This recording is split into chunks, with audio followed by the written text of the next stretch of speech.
Hello everyone, welcome back to my channel. Thank you for listening in.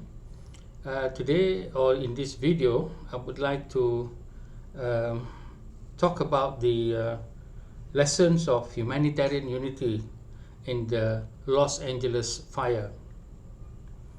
Now, on this 12th day of January 2025, this will be perhaps the 5th day of which a great raging fire has engulfed Los Angeles and has caused the evacuation of many hundreds of thousands of people and have destroyed tens of thousands of structures, mostly homes, as well as hundreds or thousands and thousands of acres of land, all due to the effect of what is called wildfire. Now, I have never seen a destruction of fire at this scale in my entire lifetime, and as a professor of architecture as well as city planning, looking at the terrible devastation of complete burnt buildings and landscape is something which is very, very sad and also very, very shocking. Here in this country of Malaysia, we are blessed with humid weather, and we are also blessed with many structures which are mostly of concrete. We may not see such kind of devastation, but there in the United States, the combination of dry weather, the combination of the Santa Ana winds that is blowing at many kilometers per hour, as well as fanning the fires to very far off places, making it jump several miles. This is something unimaginable in places like tropical countries like Malaysia. So I thank God that we have or we are living in this kind of country, and my heart feels great sadness with those people or lives or Americans living in Los Angeles and having to face such kind of weather and climate as well as situation of wildfire. So we would like to extend, or I would personally like to extend prayers for all the people of Los Angeles, especially also to the firefighters, because I have never known such dangers until I have watched the movie Only the Brave, of which it tells the story of 19 firefighters who died trying to put out the Yarnell fire in 2013. And I have never known a situation of fire to be able to jump not only several meters but several miles, of which when you are fighting and the fire is ahead, suddenly it appears behind you due to wind and due to the dryness of the land as well as the dryness of the climate. So this is something that, as I said, quite unthinkable in the places where I live, and I now know the difficulty of fighting wildfire, and at the scale of which Los Angeles is feeling at the moment, it is something unimaginable and something very, very destructive. And so I extend and I hope all Malaysians, all of my the people of this country would have a prayer for the people of Los Angeles as well as the firefighters there, with regard to their safety, with regard to their well-being, as well as their patience in this struggle. Now, many people perhaps outside of the country of the USA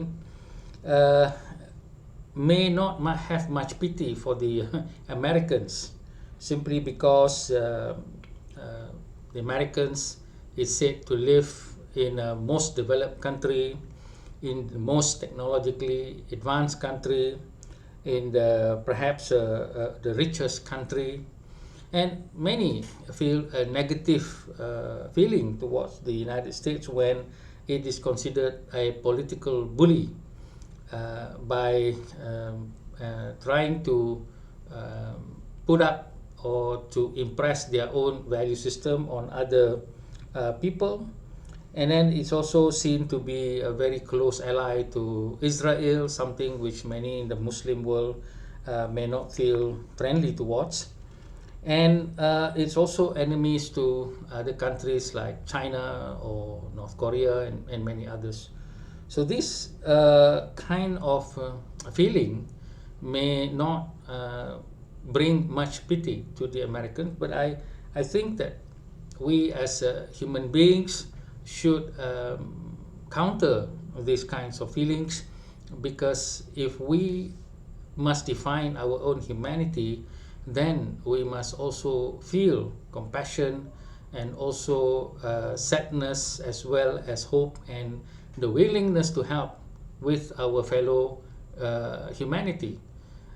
If we follow the dictates of perhaps some of our leaders who may have, or political leaders who may have their own private agenda in trying to create a division between different people, people of different religion, people of different race, or people of different countries.